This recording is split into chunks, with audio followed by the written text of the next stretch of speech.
não és com certeza colonialista ou expansionista. Sou expansionista, mas de uma forma cultural e de identidade, não é? Sim, precisamente. Claro. Compreendo, não vamos agora começar a invadir países. Não é? Devemos estar alinhados com Donald Trump e com a visão patriótica do Partido Republicano Americano. No Brasil, o que aconteceu foi roubaram literalmente as eleições. Portanto, não ganhou as eleições. O Lula da Silva é um ladrão. Pronto. Permita-me que diga do mal ou menos os judeus. Eu não vejo que a República tem alguma coisa de patriota, mas pronto, a posição deles é que Zelensky não tem legitimidade neste momento e que... Porquê? Também estás a admitir que os tratados comerciais que eles tinham... Estónia, Letónia e Lituânia também fazem parte da Federação Russa.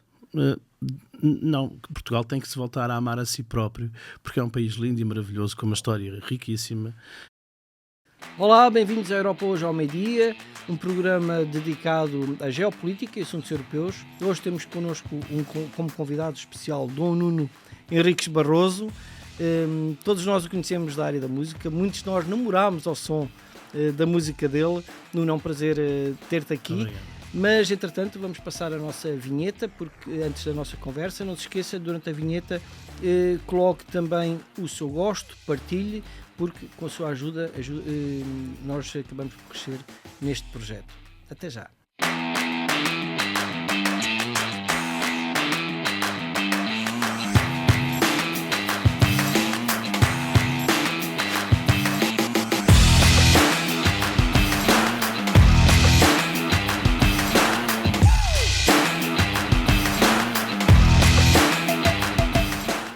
E bem-vindos novamente, estamos aqui com o Nuno. Nuno, é um gosto.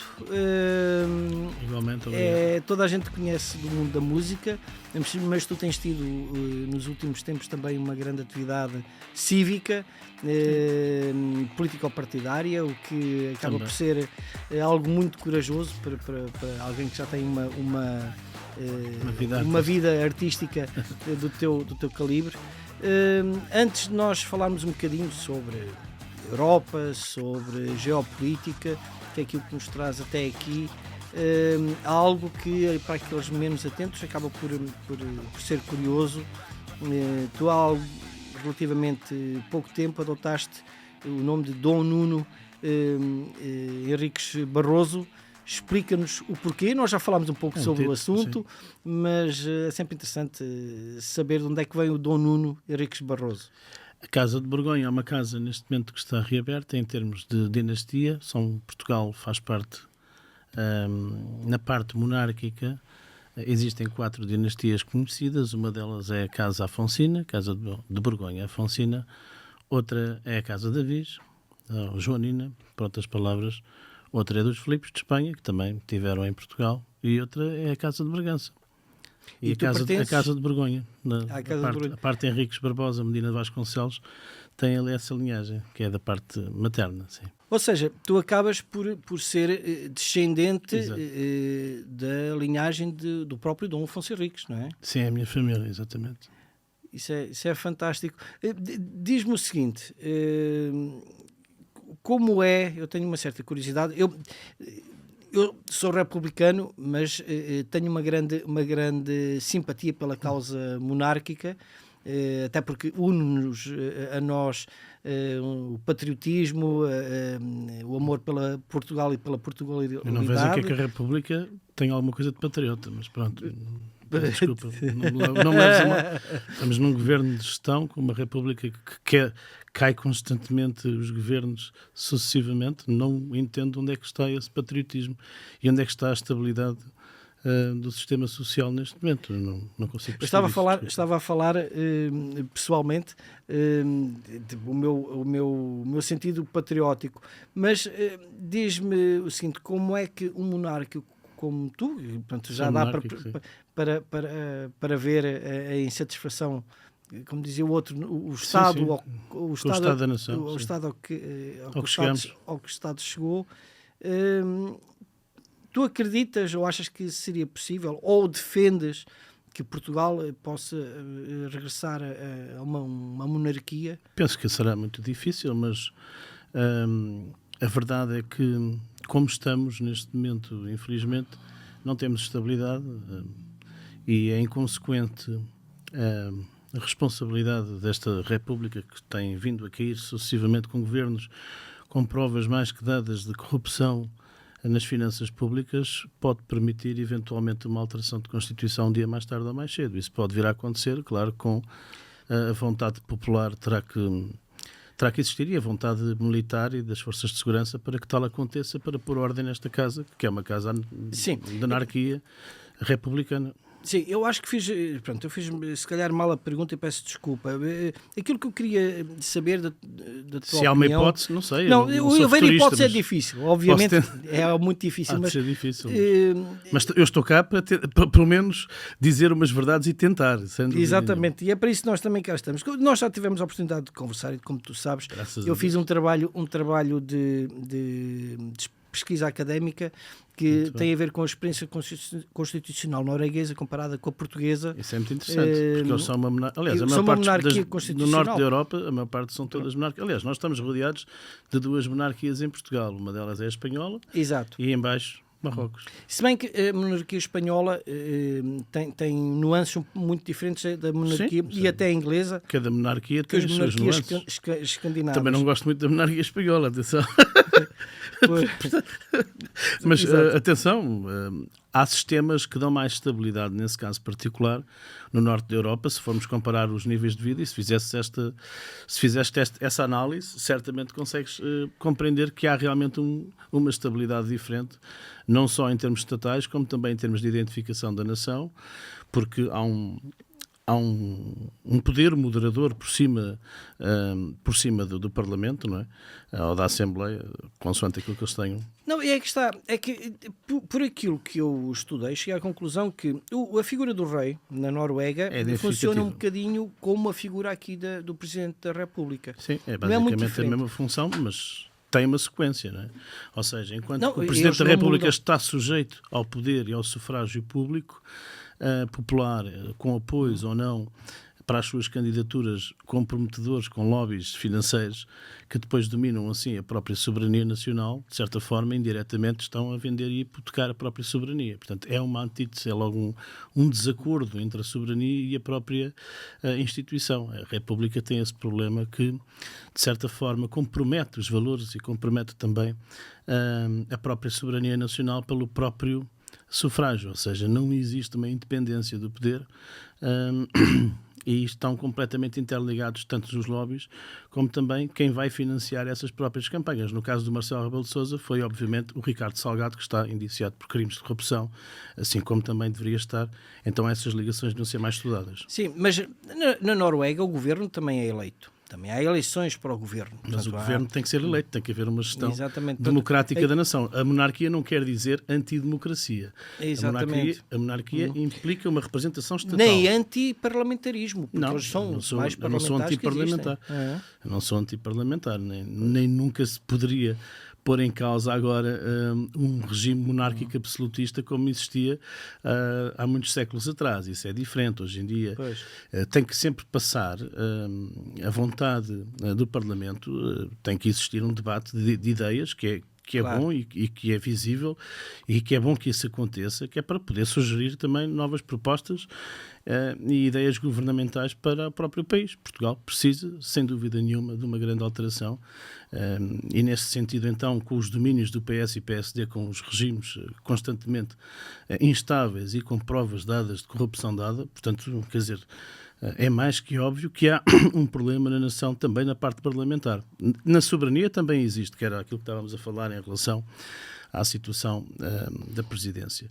Não só com os casos também de corrupção envolvidos com Marcelo Rebelo de Sousa, mas também, o próprio financiamento das próprias campanhas presidenciais.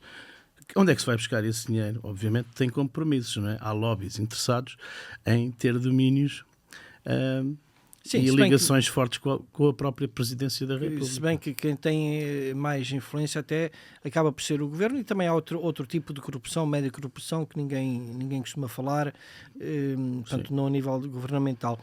Em relação a Portugal e à soberania, eu também... Expliquei eu acho que de forma base. Né? Sim, claro. Simples. Eu acho que há algo também que acabamos por aqui concordar em discordar, que eu sou europeísta federalista, até convicto. Acho que não partilhas da mesma opinião. Não, eu partilho de uma opinião onde, vamos lá ver uma coisa. Nós primeiro somos portugueses, depois somos ibéricos, não é? Depois temos uma ligação aos países de expressão de língua portuguesa, a lusofonia, que nos está intrínseca, porque foi esse basicamente o nosso elo de ligação com o mundo. Nós, no fundo, somos a primeira grande força...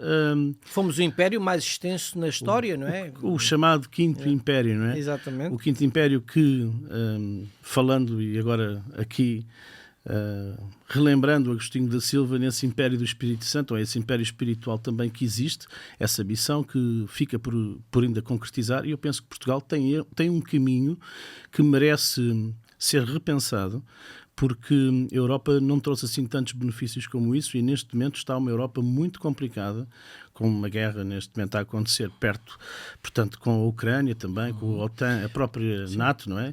É envolvida também em diversos palcos de guerra complexos, e com a própria Rússia, não é? Todo este dilema aqui às portas torna a Europa um lugar perigoso, e para mais com a islamização, não é? A parte islâmica de uma Europa perdida nos valores, como a von der Leyen completamente corrupta com os contratos das farmacêuticas.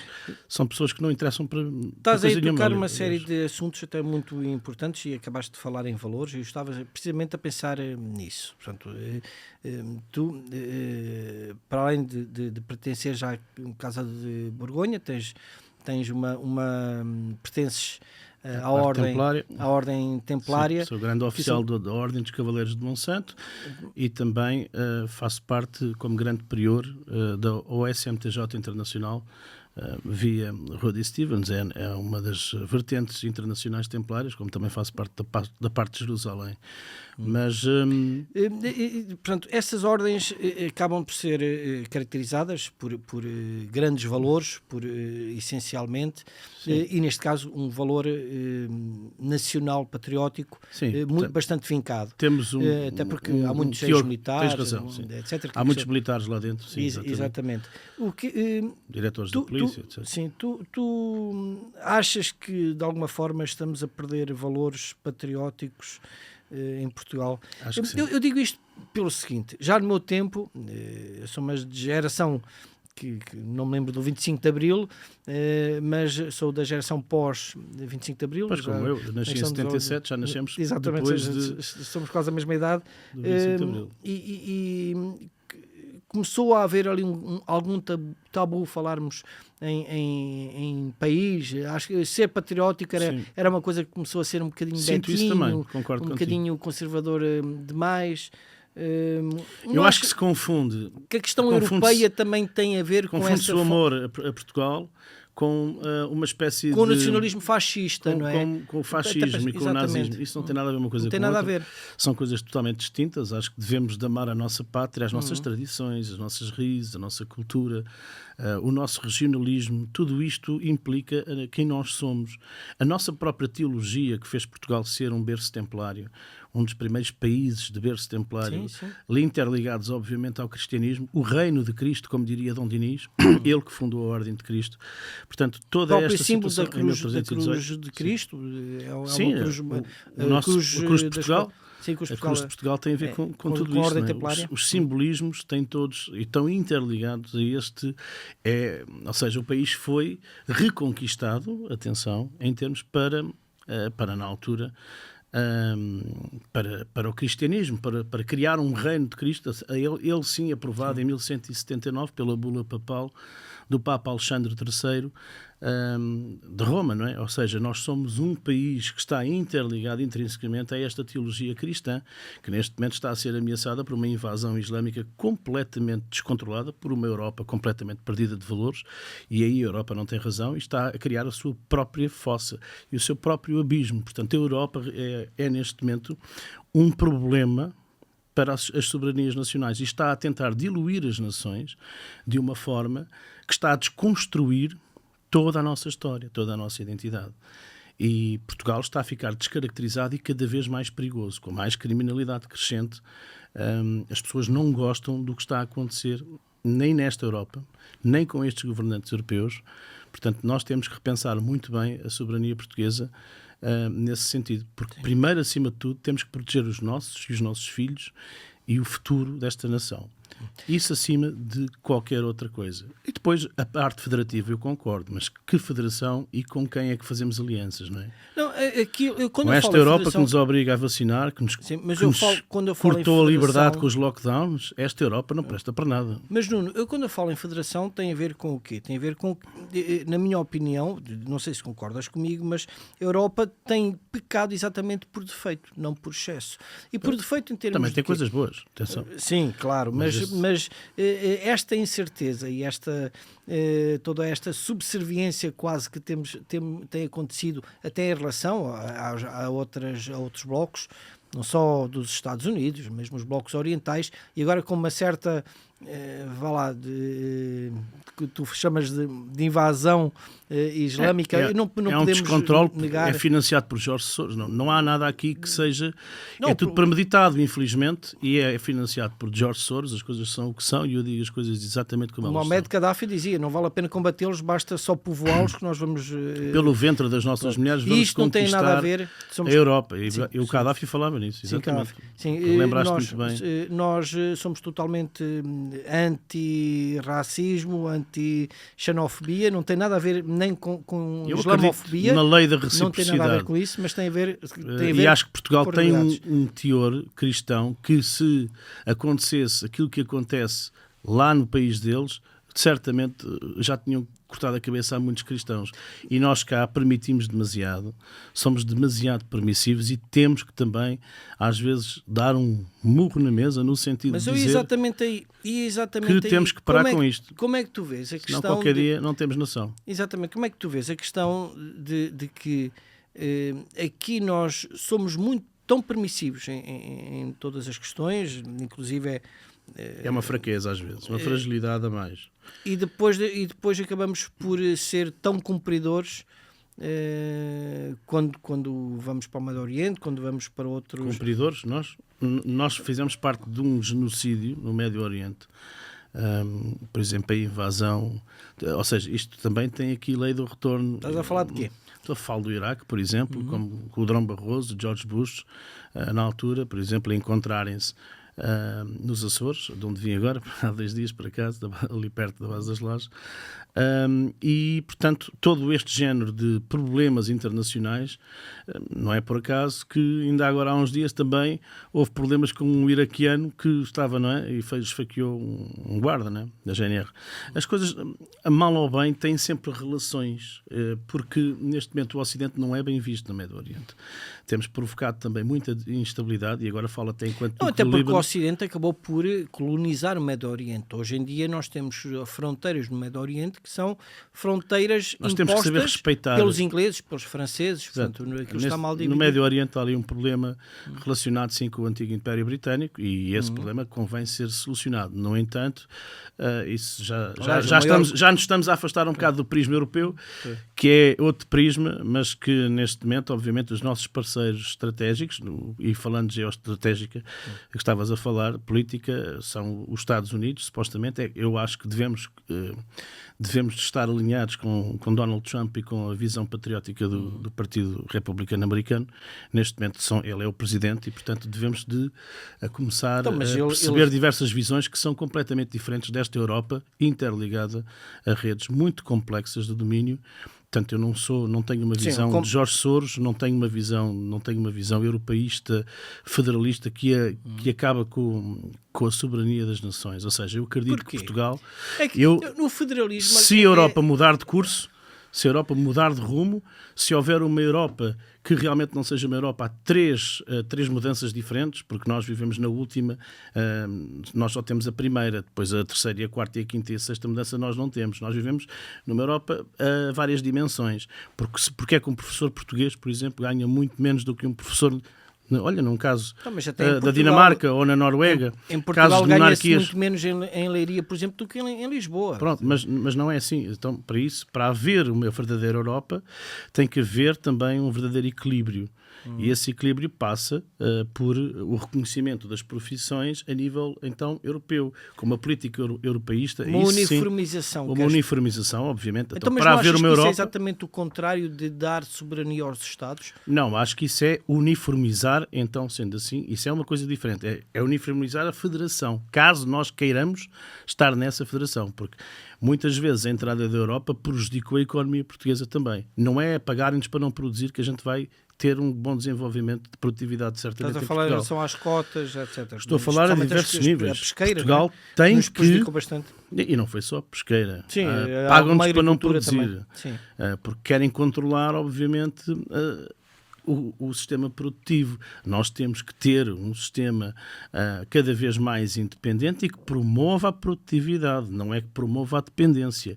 Nós estamos totalmente, neste momento, dependentes desta Europa. Somos uma espécie de pedintes europeus. Mas tu não achas que valeria a pena apostar numa Europa enquanto bloco? Eu acho que vale a pena apostar na produtividade em Portugal, porque a Europa, como está, vai cair e o abismo está à porta. Mas Portugal sozinho não consegue ser europeus. Um grande país. No entanto, não, mas ninguém está a falar... Um grande país em termos de não há saudosismo. Não é? Nós temos é que ter amor à produtividade e depois ter alianças comerciais como qualquer país tem que ter. Ou seja, não nos podemos fechar do mundo.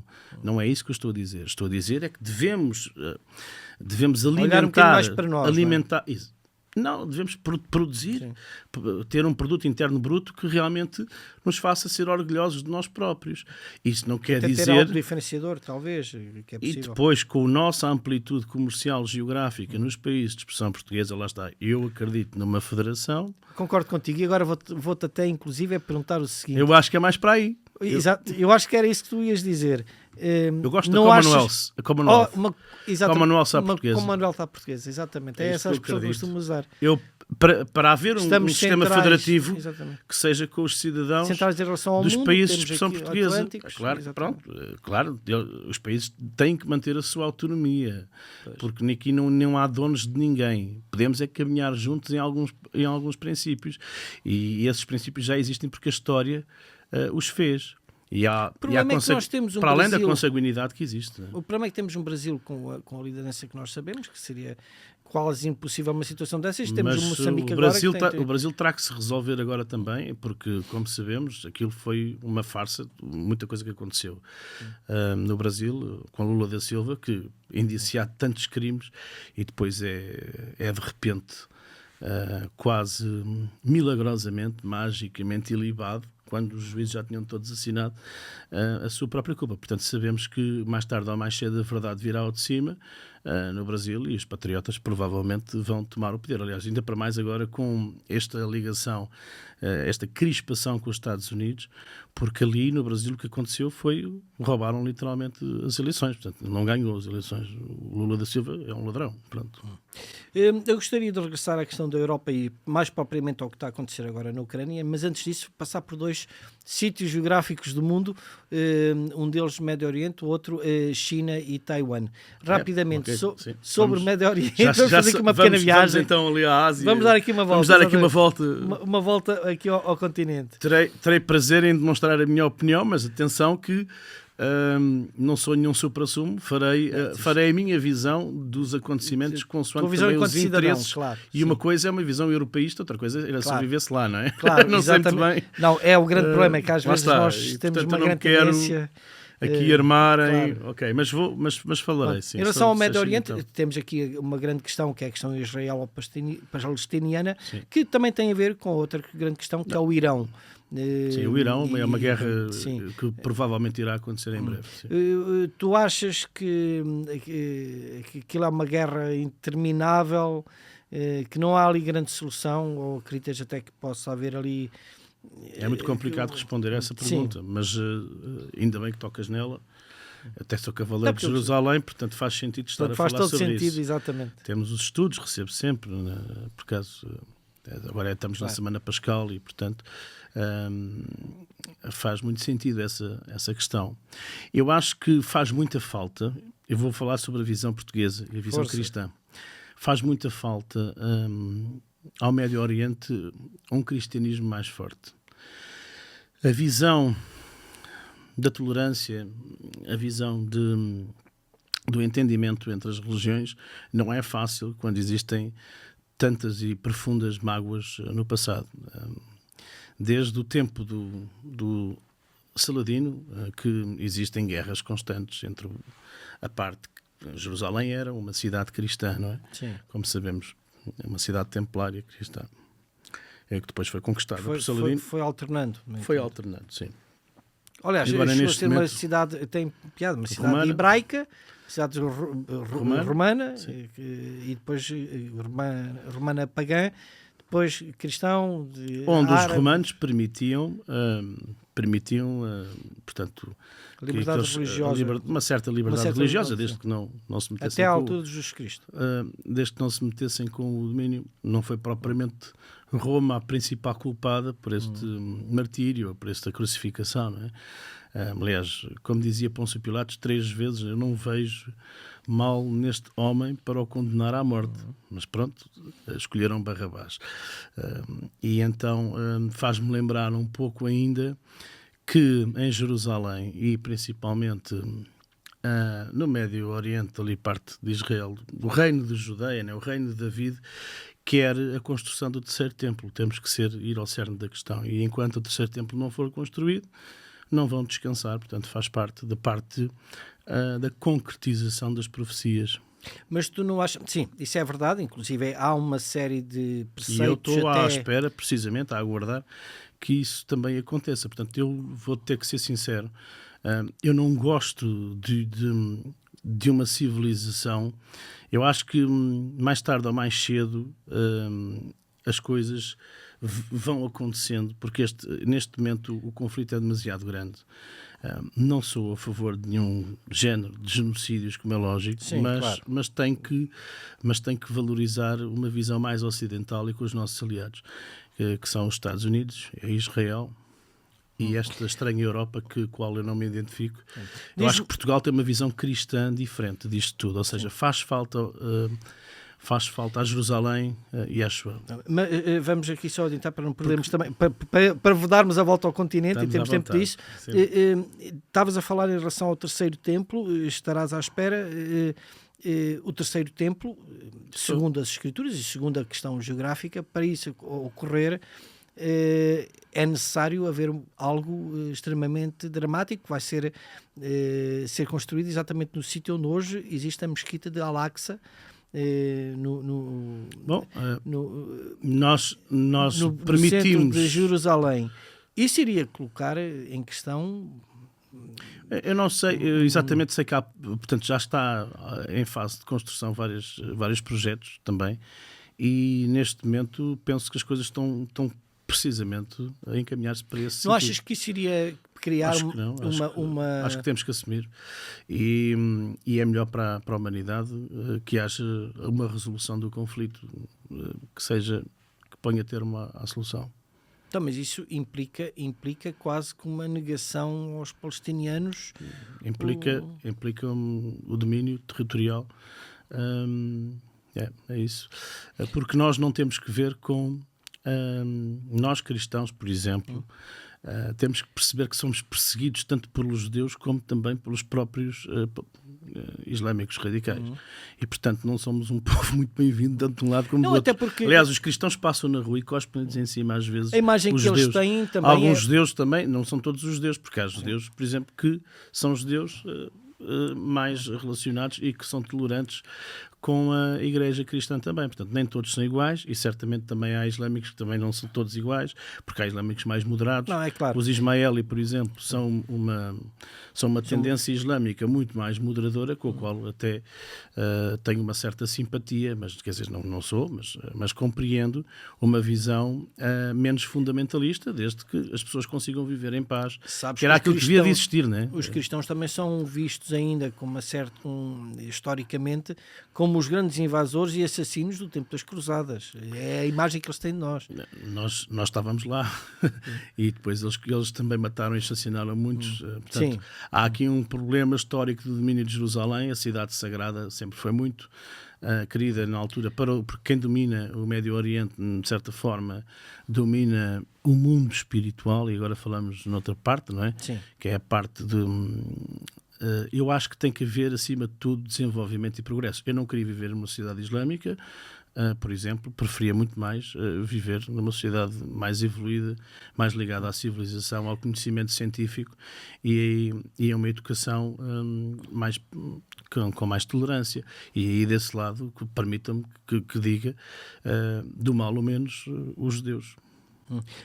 Não achas, então, que a solução dos Aliás, Estados... os portugueses têm sangue judaico, a sua grande maioria. Atenção, por exemplo, eu sou Silva e da Silva, ainda pedia o Chora, o Henrique, o próprio...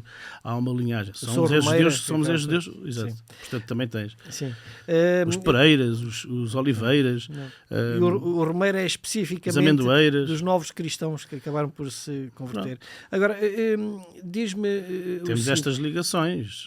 Acabas por não ver, então, como algo importante a existência de dois Estados, um palestiniano e outro israelita? Não concordo também com essa visão. Okay. Não penso que será por aí. Não vamos aqui alongar-nos muito mais nisso. Porque isso agora é uma questão territorial, claro, isso agora já é outra... Isso poria em causa outras questões, mas é uma questão de negociações que eu não me parece que haja ninguém do lado palestiniano, neste momento, capaz de fazer algum género de negociação. Não, do lado palestiniano, aliás, existe do lado israelita uma grande maioria. Aquilo é uma confusão, ninguém se entende. Aceita os dois Estados. Atenção, aquilo sempre foi. Não há eleições, aquilo não é uma coisa. O Estado palestiniano, que não é Estado nenhum, não tem legitimidade. Não há ninguém ali que tenha legitimidade para fazer sequer negociações neste momento. É um bocado ridículo, mas dizer isto, mas é verdade. Não é viável, inclusive é quando se fala muito na questão... Quem é a autoridade palestiniana? Antes ainda havia o Yasser Arafat. Na questão da Cisjordânia estar ocupada por tropas israelitas, é pedido da própria suposta autoridade palestiniana, porque não tem condições para assegurar a segurança e a ordem, etc. Portanto, há três zonas... Não sei o que é que dizer, com quem tem que ser resolvido neste momento, e espero que seja bem, não seja... Todas as formas diplomáticas para mim são sempre melhores do que a forma da violência. Sim. É questionável o que aconteceu no dia 7 de outubro, portanto, ou seja, eles estão a dizer que estão-se, portanto, mas os atos terroristas aconteceram, é uma realidade, ou seja, terá sido uma jogada dupla, por interesses óbvios, como é lógico, no sentido de domínio do próprio território. Também pode acontecer, atenção, porque nós sabemos como é que Israel funciona em diversos níveis. Portanto, temos de ter também atenção a estas múltiplas facetas de jogadas internacionais. O que é certo é que o Hamas atacou e foram os que atacaram. Como também nas Torres Gêmeas, há quem diga que foram implodidas, e é bem provável que isso tenha acontecido por causa dos problemas financeiros dos Estados Unidos, entre outras coisas e outras questões, também para a invasão do Afeganistão. Isso não implica que não haja terrorismo. Há terrorismo. Portanto, terrorismo. Tenha o 7 de outubro, se às vezes fomentado ou não, por nós próprios, com financiamentos pelo USAID, por exemplo, que financia esses grupos terroristas precisamente para depois, por causa dos interesses. O mesmo fazem em Moçambique, por exemplo, porque destabilizar, como é que se diz, dividir para reinar, não é? Sim. Fala-se muito nessa... Ok, vamos então deixar, enquanto não vem o terceiro templo, vamos agora dar mais uma voltinha até Taiwan. Mais uma volta grande. Uma volta bem grande. Mas atenção, lá está. Temos ali um problema entre a China e Taiwan. A China... Tu, sendo um patriota como és, e já tendo observado a tua forma de tua visão das coisas, com certeza conheces a história da China e a história de Taiwan. Ou seja, houve uma revolução comunista. Não sou especialista. Sim, mas houve uma revolução comunista na China, e os nacionalistas, o poder instituído na altura, legítimo, refugiou-se na Ilha Formosa, de Taiwan, onde acabou por se manter ali durante vários anos.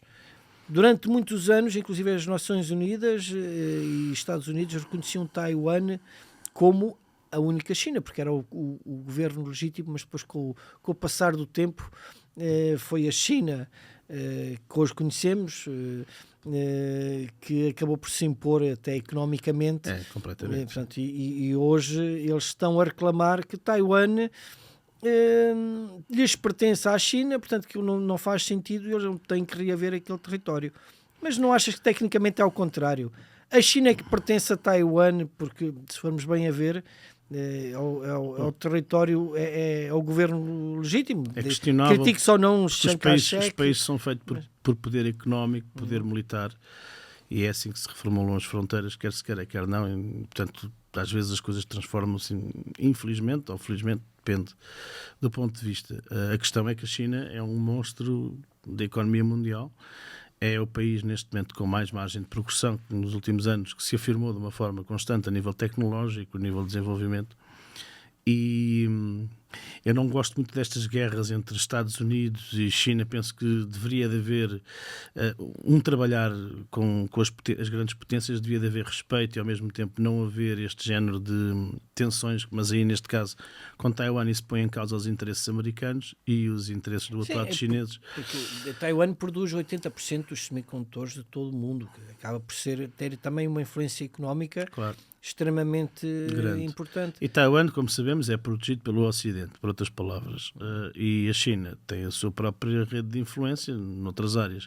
Portanto, há aqui também um choque, tal como a Coreia do Norte ou a Coreia do Sul vai basear-se um pouco dentro destes dois polos. Eu espero que estes dois polos não enlouqueçam e comecem para aqui guerras para trás e para a frente, porque senão estão aí, põem-se em causa até pode existir a Terceira Guerra Mundial. Sim, até porque o Japão está ali ao lado o Japão seria logo, e a Coreia do Sul iria logo de seguida encaminhar-se também para esta área e haveria uma guerra regional que depois provavelmente iria se estender aos restantes aliados países. Tenho medo e receio que isso aconteça, e porque sinto que neste momento, agora virando assim, saindo dali, penso que a próxima será o Irão. É aquilo que se prevê, é um problema com o Irão grave. Até tendo em conta o programa nuclear do Irão, que está extremamente avançado. Lá está. E eles vão dizer assim, o Irão vai dizer assim, mas nós temos autonomia e legitimidade para ter um programa nuclear, porque vocês também o têm e vocês também são nossos inimigos. E depois vamos andar nisto. E depois a seguir as tensões podem começar a crescer. O Irão já prometeu que não. Às vezes, até que ponto é que isto são tudo jogadas de bastidores, que a gente sabe que existem muitas, para controlar o petróleo do Irão? É óbvio que sim, não é? Isso do ponto de vista moral está muito certo, mas o grande problema é que as pessoas, eu não estou a defender o Irão, não sei. O mundo ainda não entendeu que temos que nos o dar Irão, outros. tendo uma arma nuclear, é meio caminho andado para haver ataques terroristas, para haver... Eles financiam a maior parte de... Sim, o Hezbollah e o Hamas. E os próprios Estados Unidos financiaram... ou seja... financiaram muitos destes grupos, portanto também isto é um bocado estranho, porque assim, eles tentam financiar para depois controlar por dentro e depois de vez em quando combatem-se aos próprios que financiam, e às vezes será que isto não tem duplos interesses? Também tem, claro. Porque no fundo o que há aqui é o domínio dos recursos naturais em jogo, e esse domínio dos recursos naturais faz com que haja estas duplas jogadas de interesse. O Irão mudou, ou foi assassinado há pouco tempo, salvo erro. Sim, não me lembro do nome dele agora, peço desculpa, mas o presidente do Irão que tinha sido morto. Sim, e caiu quer dizer, foi um acidente de helicóptero. Pois, sim. Exato. Um acidente de helicóptero muito conveniente para nós. Sim, exatamente. Mas lá está, a gente sabe lá, não é? Isso agora podíamos até falar do Sacarnado. Eles na Rússia caem das escadas, portanto é normal que no Irão caiam dos helicópteros. O Ocidente não é melhor. Exatamente. A gente também certamente há de ter... A gente, neste caso, não, eu não, porque eu nunca mandei matar ninguém, graças a Deus. Sou um homem da paz e do amor, e é essa a minha mensagem de fé e de esperança para todos, até para o mundo em que vivemos, claro, que precisa tanto desse entendimento. Essa Europa Europa, o Taiwan e a China, são dois blocos em choque neste momento, que eu penso que a China vai invadir o Taiwan. Sim. Muito bem. Vamos então tomar o Expresso do Oriente, ao contrário da China, até Kiev, até a zona da Ucrânia. Acabámos de fazer um tratado com o King Yuriv, um descendente da antiga família moscovita, ou seja, o Império Ucraniano e russo, que começava em Kiev. Exato. Por acaso foi assinado esta semana esse Olha, são tratado. Originários, inclusive, da Escandinávia, da zona da Suécia, não é? Eles têm o russo ligações, eram os remadores, não é? Eles têm muitas ligações. É interessante. Por acaso falei com ele, com o Yuri, esta semana, sobre a posição deles é que Zelensky não tem legitimidade neste momento e que... Porquê? Não tem legitimidade por parte do próprio povo que não o apoia para continuar com este processo. Parece que se houvesse eleições teria mais ou menos 15 a 20%, não conseguiria ser eleito. Não há eleições neste momento devido ao período da ofensiva, não é? Ou da guerra que está neste momento em curso, mas que há muitos problemas de corrupção ligados ao próprio domínio de Zelensky envolvido. Ele falou-me nisto também, e que neste momento o povo não crê. Então qual é que seria a solução para a Ucrânia neste momento? Vai ter que haver uma... Eu espero que consigam fazer um cessar-fogo para haver eleições. Então, eleições com um conjunto de análise, uma comissão de análise internacional que não é do Ocidente. Pronto. Então, como é que nós faríamos eleições na Ucrânia neste momento, quando uma parte do território, cerca de 20%, está ocupado pela Rússia?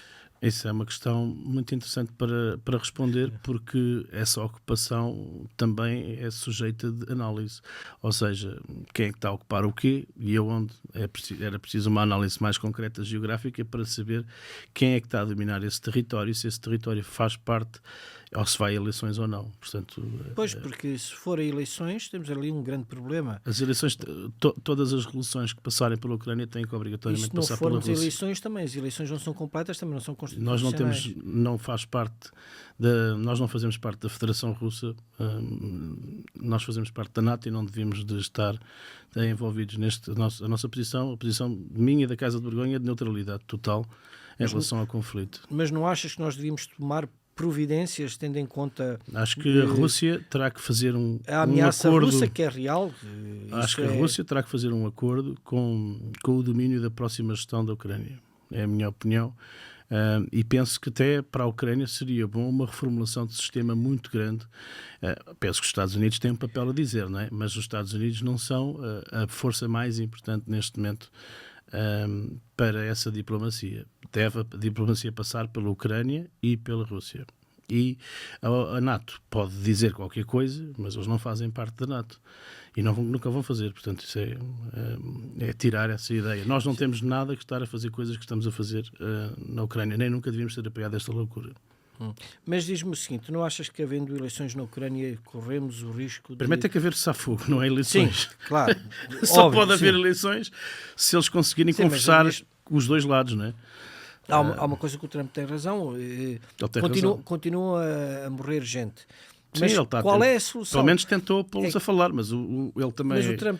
Mas o Zelensky também não teve muito bem nesta postura. O Putin também não fez nada nesse sentido. O Putin também não está aproveitou essas brechas para atacar ainda mais, não é? O Putin também tem que ter aqui a capacidade, o Putin e a Rússia, não é? O Kremlin tem que ter a capacidade de querer parar com esta loucura, que é para se poder resolver a situação da Ucrânia. Porquê é que tu achas que eles querem parar? Não, eu não estou a dizer que eles querem parar, estou a dizer que agora tem que haver essa sensibilidade de haver realmente um cessar-fogo. E esse tratado terá que ser assinado pelo Zelensky. Mas, na minha opinião, a Rússia não quer parar. A Rússia de Putin. Estamos a falar como estavas a falar. Não irei dizer isso, porque não gosto de ser futurista, mas eu penso que nada disto teria acontecido se nós tivéssemos respeitado os acordos que assinámos. A Alemanha mentiu literalmente no acordo de Minsk, como nós sabemos, com Angela Merkel. Mas quem respeitou depois a questão da paz foi a Rússia. Nós estamos a desrespeitar. Nós fizemos um cerco ao território da Federação Militar, neste caso a Ucrânia, tem acordos de proteção militar com a Federação Russa que foram não cumpridos também, e esse é um dos principais problemas. Quando nós assinamos o acordo de Secretary Baker em 1990-91, com também a parte da Ucrânia e a parte onde nem 1 milímetro iremos avançar, não é? Com bases e com mísseis e com sistemas militares perto da fronteira, e nós não cumprimos nada desses acordos, nem comerciais. O Gorbachev veio mentir, dizer que não houve nenhum acordo. Mas está assinado. Está assinado, o Secretary Baker assinou com ele. Mas houve depois, sensivelmente na mesma altura, se não me engano, em 1994, um acordo também para a Ucrânia devolver as armas nucleares, com a certeza que jamais iria ser atacada. Nem pela Rússia, nem por... A Ucrânia, lá está, faz parte da Federação Russa em termos militares, não faz parte da NATO. Não digo mais nada, é tão simples como isto. Não tem capacidade, não pode entrar, isso pode provocar uma terceira guerra mundial. E, portanto, já disse, primeiro um cessar-fogo terá que existir, mas eles têm que conversar. Ele não é reconhecido pela Rússia. Agora estamos a falar, eu não sou pró-russo, nem sou pró... vamos lá ver se a gente... Sim, sou português e a visão aqui, por acaso, é neutral. Não, a minha posição é neutral em relação a esse conflito. Percebo o sofrimento, espero que acabe, desejo que se entendam. Mas penso que a Europa tem estado a pôr mais gasolina num conflito, na fogueira, do que propriamente estar a ajudar para essa resolução. Então, mas se tu defendes que a Ucrânia faz parte militarmente da Federação Russa, também estás a admitir que os tratados comerciais que eles tinham... Estónia, Letónia e Lituânia também fazem parte da Federação Russa. Não, existem países que estão fora do perímetro da Federação e que têm acordos militares com a NATO, certamente. Houve países como a República Checa, não é? faz parte da Europa neste momento e tem um acordo de proteção militar com a NATO. A Ucrânia não tem. A Polónia também. A Ucrânia não tem esse acordo. Okay? Esse é um dos principais problemas. Senão já tinha a NATO também entrado com mais força na proteção desse território. O problema é precisamente esse. Mas tu não receias não sou a favor, vamos lá ver. Estou a explicar os teu ponto de vista, claro. É os acordos, sim. É o que é. Pronto. Ou seja, a Ucrânia não faz parte da NATO, não pode fazer. Sim, de certa forma, mas tu não receias se não entramos em guerra. Não receias que capitulando a Ucrânia, e assim, Portugal também entra em guerra. Só há uma forma estou a ver que há poucas formas de acabar com aquela guerra, uma delas será a Ucrânia capitular, ou então a Ucrânia ter eleições, de facto, para meter novamente um presidente fantoche legítimo do Putin. O Zelensky é um presidente fantoche. É um presidente fantoche que foi financiado por George Soros também. É um presidente fantoche. Mas tu não achas que... O Zelensky era um ator que foi convidado a fazer um papel, por outras palavras, onde até fazia numa série o papel de presidente e depois seguiu com esse papel para a vida real. Só que a realidade é que as coisas não são bem assim na política. Mas tu não tens receio que o Putin... Ele é um responsável e a culpa de milhares de ucranianos mortos é de Zelensky. Que a Rússia se tenha virado possa virar para a Europa, especialmente para o corredor de Danzig. Não acredito nisso, aliás. Mas é que existem planos russos exatamente nesse sentido, para ligar Kaliningrado territorialmente à Federação Russa. Eu acredito que a Rússia vai defender os seus interesses e que a Europa tem que começar-se a reorganizar com os Estados Unidos. Isso é que deveria de ser. Aí éramos Europa. E aí éramos um bloco. Mas nós afastámos-nos dos Estados Unidos por causa da eleição de Trump, que é contra a nova ordem mundial e que não está muito a favor desta Europa que está a cair em desgraça precisamente pelas posições que tem tido. Isto é simplesmente um pequeno... ocultar de toda esta tragédia que houve na Ucrânia, não só com laboratórios, com pesquisas genéticas e tudo aquilo que foi encontrado, que são coisas horríveis. A Ucrânia é um regime que tem com os Azov, o regime Azov, por exemplo, a parte dos militares Azov, do neonazismo, onde os Zelensky têm ido buscar muito da sua força. A Rússia também tinha o batalhão Wagner. Pois tinha. Tudo isto não há guerra nenhuma que não seja premeditada e pensada para acontecer. Neste caso, essa premeditação houve com muitos anos até de antecedência. A guerra não começa agora. Não, é verdade, porque o Putin disse isso. O Putin disse que tinha tudo pensado até ao último milímetro, mas foi o Putin que disse em 2014, quando invadiu a Crimeia. E antes de 2014, há 30 anos que se está a preparar esta guerra da Ucrânia na CIA. E, obviamente, é pensado, é financiado. Criam ONGs para depois financiar grupos paramilitares como o Azov, precisamente para criar diversos grupos paramilitares formados, treinados para depois literalmente provocar quesílias. É assim, é o domínio entre o Ocidente e o Bloco de Leste. E é ali que se está, infelizmente, a passar esta região. A Ucrânia está a saco de um conjunto de interesses, infelizmente, tanto do Ocidente como dos russos. Nuno, há uns anos atrás existiu um movimento... Tenho pena dos ucranianos por causa desta situação. Claro que sim. Há uns anos atrás tivemos um movimento na Europa que se chamava Uma Nova Narrativa para a Europa, que era exatamente um conjunto de pessoas ligadas à arte, especialmente aos mundos do espetáculo, que entenderam que deviam pensar a Europa politicamente. Ora, eu hoje tenho aqui uma pessoa que esteve ligada à arte e ainda continua a estar, não é? Porque não deixa de ser músico. Não, sou músico. E que agora abraçou a carreira de cidadania, até mesmo a carreira política. Não temos aqui tabu nos a dizer. Um político profissional. Não estamos aqui a promover nada, até porque nós temos militâncias políticas diferentes, portanto estamos à vontade, não estamos aqui a fazer publicidade política a ninguém. Mas abraçaste de uma forma muito digna, porque hoje em dia é preciso coragem para isso. É preciso coragem, sem dúvida.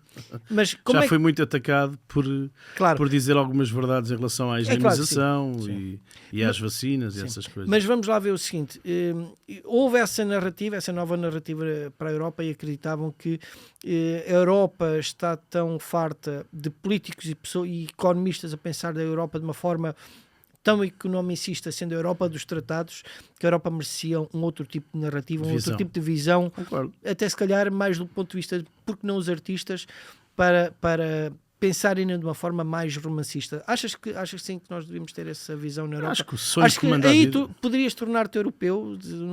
Eu sou português, faço parte... Aliás, europeísta, quer dizer. Eu não sou anti-europeísta, eu não gosto desta Europa. Pois. É diferente. Eu acredito numa Europa, então se vamos fazer uma Europa, então vamos fazer equivalência dos ordenados, tanto no norte, nas monarquias do norte europeu, como por exemplo com o sul da Europa. Ou seja, vamos fazer então que se há uma moeda única, não sei se isto foi bom para os portugueses, porque os portugueses têm um nível de vida muito inferior ao do norte da Europa, mesmo só em termos de salários. Sim, mas as pessoas, há fome escondida em Portugal. Há muita fome escondida em Portugal. As pessoas estão a viver mal. As pessoas não têm capacidade de habitação. Os jovens têm que se ir embora da nação. Têm que, infelizmente, fugir para outros países porque não há condições de vida. Há muita desgraça em Portugal. Cada vez mais insegurança, mais criminalidade violenta a crescer. Esta Europa está-se a transformar num perigo, mesmo socialmente falando, e a nível financeiro, Portugal então tem que dar um salto quantitativo para se aproximar. Eu peço aos europeístas que estabilizem a Europa e senão cai o risco até de sairmos da Europa, porque faz sentido sair desta Europa assim, como ela está, não nos é benéfico estarmos assim. Controlarmos mais as nossas fronteiras, acreditarmos mais no nosso potencial, fazermos o nosso país, pormos outra vez ordem no país em termos migratórios, porque está um descontrole enorme e isso pode provocar graves problemas sociais no futuro. Portanto, esta Europa com uma visão romancista. Não és fã desta Europa, mas sou fã da cultura portuguesa, europeu diferente. Sou fã, pode haver um Estado federativo ou vários Estados, países, eu gosto mais de chamar países, porque são países e não Estados. O Estado já implica um pouco, mas as alianças, uma aliança europeia diferente, que respeita as soberanias nacionais, que que deixe os países respirar a sua tradição e as suas culturas, e depois aí sim é na diversidade que se vive essa riqueza, essa amplitude grande. Mas isso é o mote da Europa de Jean Monnet, unidos na diversidade. Não há unidos uma negação... na diversidade é bom, mas o problema é que estão adulteraram essa gênese. Essa gênese foi alterada, sim. Querem uniformizar de uma forma... Pronto, é a cultura McDonald's, por outras palavras, a proliferar e a deixar de lado as tradições, as nossas raízes. Demasiadamente mercantilistas, na tua opinião, se calhar. Não é? Portugal tem vivido... Eu também acho isso. A nível cultural, tivemos 30 e tal anos a ouvir 90 e tal % de música anglo-saxónica na rádio, muito mais do que até a própria língua portuguesa. Ou seja, em termos musicais, todo este problema, e em termos culturais, até para os próprios miúdos, isso teve implicações graves de perca de cultura, perca de história, perca de identidade, e Portugal tem que se voltar a amar a si próprio, porque é um país lindo e maravilhoso, com uma história riquíssima, com muita cultura, e devemos de apoiar então essa visão romancista também do que é ser português no mundo, e não é abdicar de ser português e abraçarmos 90% de música cantada em inglês, quando o nosso país é Portugal. Ou seja, tem que haver desenvolvimento. Por exemplo, os espanhóis, que são uma monarquia aqui ao lado, gostam imenso da sua cultura. Valorizam as sevilhanas, valorizam a Galiza, também tem uma cultura maravilhosa. É tudo... Há um amor próprio. Nós estamos a desvalorizar o que é português. Um orgulho, completamente. Há muitos anos que estamos a desvalorizar o que é português. Isto nota-se na música também? Então, se lhe estou a dizer que 90%... Os miúdos, por exemplo, já fui... Agora vim de Angra, por acaso. Já fui lá presidente do concurso de música moderna, o Angra Rock, essas coisas.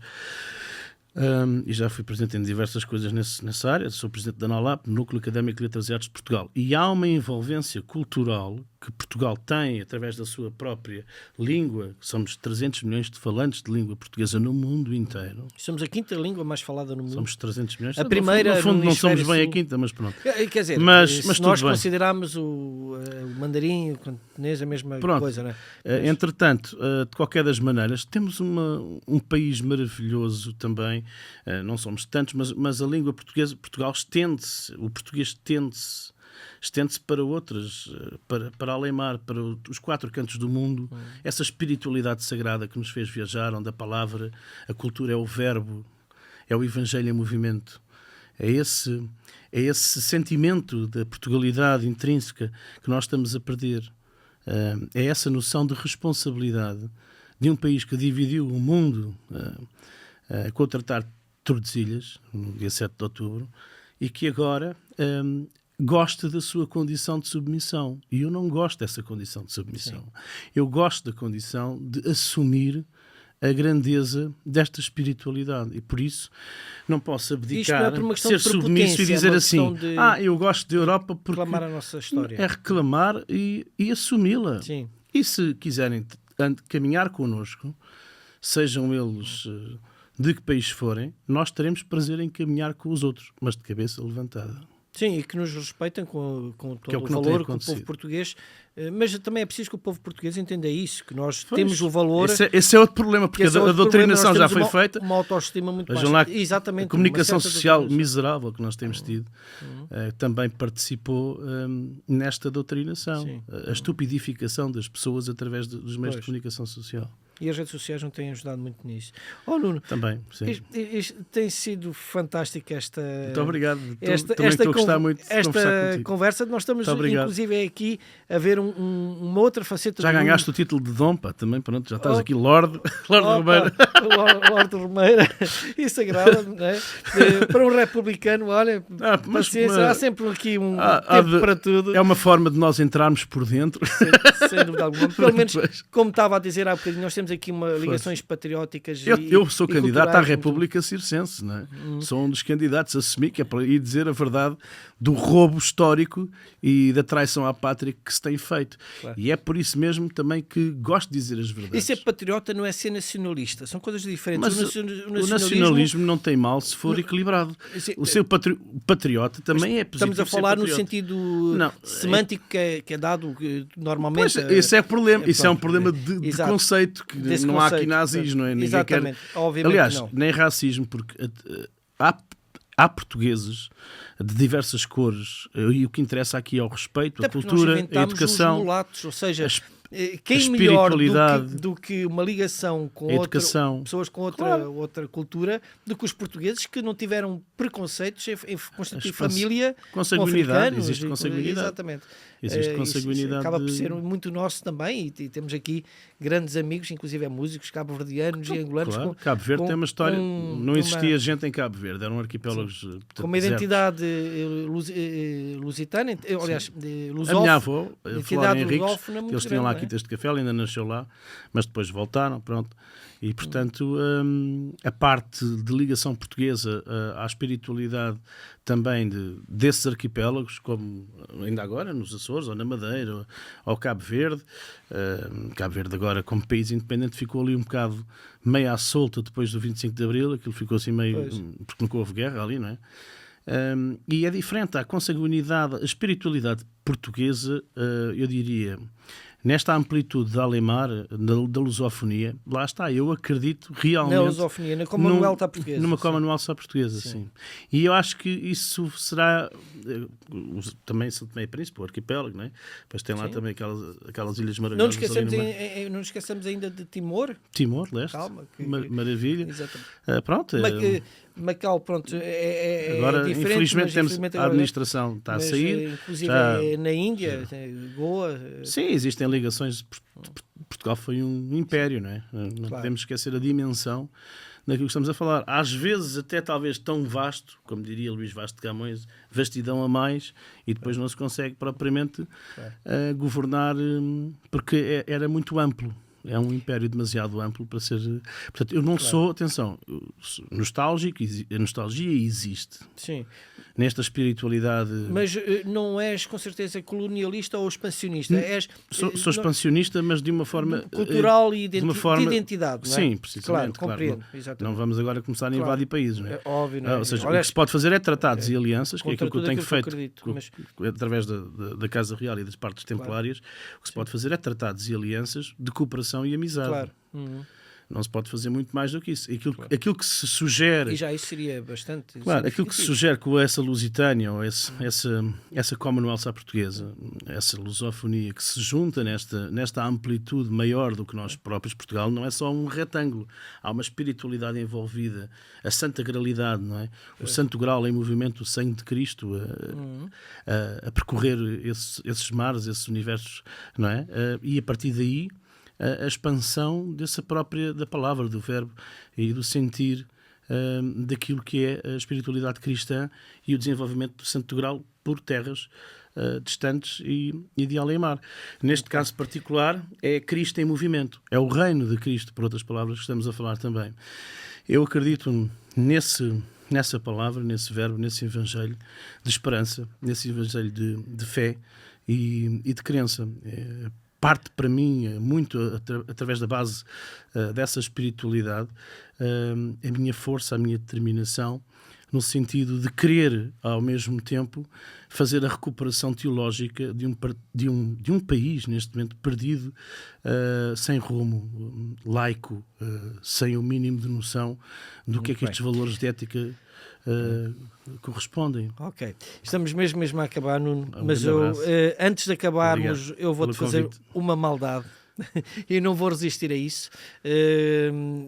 Como tinha dito há bocadinho, eu namorei ao som da tua música.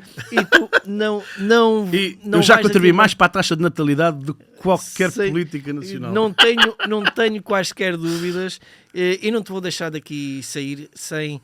Eu vou-te pedir um grande favor, canta-me qualquer coisa à capela, porque seria uma honra deixares aqui esse marco aqui no nosso podcast. O que é que eu posso cantar? Tu certamente gostas do Deixa-me Olhar e essas sim, coisas, sem dúvida. Exatamente essa que a minha mulher também adora. Portanto, sempre que eu te vejo, perco-me na luz da noite. Sempre que eu te beijo, fico sem medo do sol.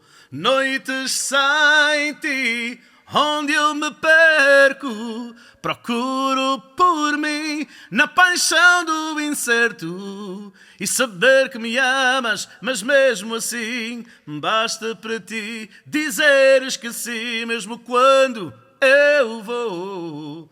Gostares de mim pelo que eu sou, deixa-me olhar, deixa-me perguntar se gostas de mim nas noites que eu passo sem ti. Pronto, eu agora estou um bocado cansado, fiz muitas viagens, mas um abraço grande para vocês todos e muito obrigado por este convite. Foi uma maravilhosa conversa. E gostei pronto, muito. É assim que nós terminamos um programa super especial, este, com no final inesperado. Até a próxima oportunidade. Não se esqueça de partilhar e de nos mandar também as vossas dúvidas, as vossas questões. Teremos muito gosto em responder. Até à próxima. Gostares de mim pelo que eu sou, deixa-me olhar, deixa-me perguntar se gostas de mim nas noites que eu passo sem ti.